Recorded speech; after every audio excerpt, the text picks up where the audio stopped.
Boche gold and diamonds. Buy now, pay later.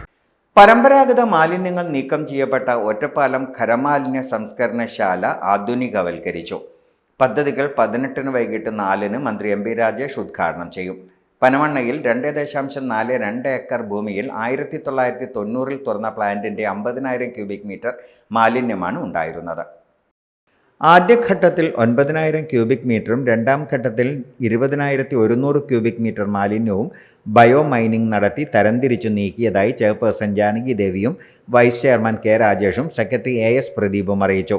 Organic waste converter, sanitary napkin incinerator, material collection facility, ചുറ്റുമതിൽ gate എന്നീ പദ്ധതികളാണ് ആധുനികവൽക്കരണത്തിൻ്റെ ഭാഗമായി നടപ്പാക്കിയത്. പ്ലാന്റിനുള്ളിൽ വിഭാവനം ചെയ്യുന്ന ബയോ പാർക്കിൻ്റെ പ്രഖ്യാപനവും നടത്തും.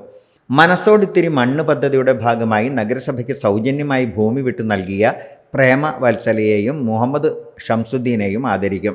അതേസമയം പ്ലാന്റിലെ പരമ്പരാഗത മാലിന്യങ്ങൾ നീക്കുന്നതിനെ ചൊല്ലി ഉയർന്ന ആരോപണങ്ങൾ രാഷ്ട്രീയ പ്രേരിതമാണെന്നും കൗൺസിൽ അംഗങ്ങൾ ഒറ്റക്കെട്ടായി എടുത്ത തീരുമാനങ്ങളാണ് നടപ്പാക്കിയതെന്നും ചെയർപേഴ്സണും വൈസ് ചെയർമാനും അറിയിച്ചു.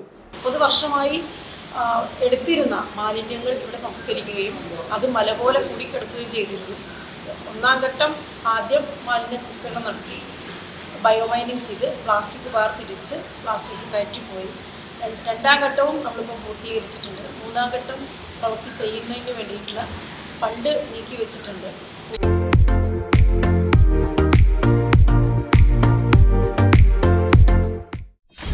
.view ന്യൂസ്, കാഴ്ചകളാണ് ലോകം, കണ്ടു തുടങ്ങുക.